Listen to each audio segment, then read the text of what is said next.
43 degree তাপমাত্রায় পুড়ছে দেশের দক্ষিণ পশ্চিমের সীমান্তবর্তী জেলা চুয়াডাঙ্গা। সোমবার বিকেল 3টায় দেশের সর্বোচ্চ তাপমাত্রা চুয়াডাঙ্গায় 43 ডিগ্রি সেলসিয়াস। এই সময় বাতাসের আর্দ্রতা ছিল 13%।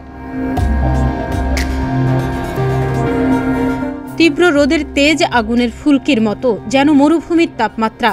এদিকে চুয়াডাঙ্গা জেলা তীব্র তাপপ্রবাহে জনজীবন অস্থির হয়ে উঠেছে। অতি তাপদাহে অতিষ্ঠ হয়ে উঠেছে মানুষ ও প্রাণীকুল। তীব্র রোদের কারণে শ্রমিক, দিনমজুর, রিকশা, ভ্যান চালকরা কাজ করতে না পেরে অর্থহারে অনাহারে দিন পার করছেন।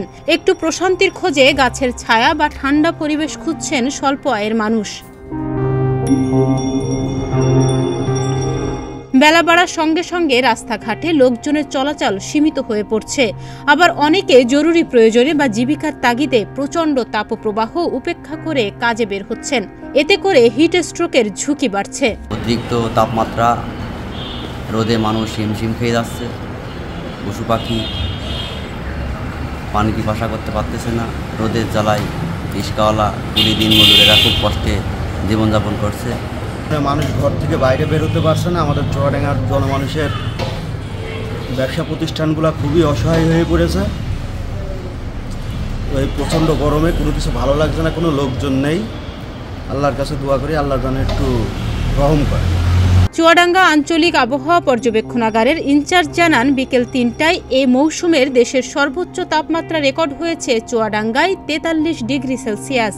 এখন এ জেলায় অতি তাপদাহ চলছে। এ অবস্থা আগামী কয়েকদিন থাকতে পারে বলেও জানান তিনি। আজ চুয়াডাঙ্গায় সর্বোচ্চ তাপমাত্রা রেকর্ড করা হয়েছে 43.0 ডিগ্রি সেলসিয়াস। চুয়াডাঙ্গা জেলার উপর দিয়ে অতি তীব্র তাপপ্রবাহ বয়ে যাচ্ছে। এটা আর 1 থেকে 2 দিন অব্যাহত থাকতে পারে।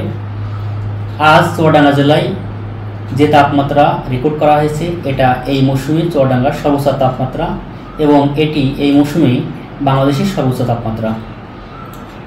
আগামী 1-2 দিন পর তাপমাত্রা কিছুটা কমার সম্ভাবনা আছে এবং আগামী সপ্তাহের মাঝামাঝিতে চুয়াডাঙ্গা জেলায় বৃষ্টিপাতের সম্ভাবনা আছে। এদিকে অতি তীব্র তাপদাহে সোমবার প্রাইমারি স্কুল খোলা থাকায় মিশ্র প্রতিক্রিয়া ব্যক্ত করেছেন জেলার অভিভাবকরা।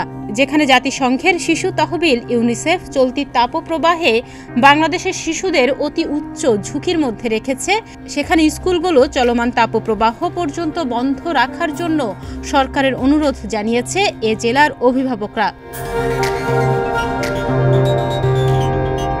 ডেস্ক রিপোর্ট, প্রতিদিনের বাংলাদেশ।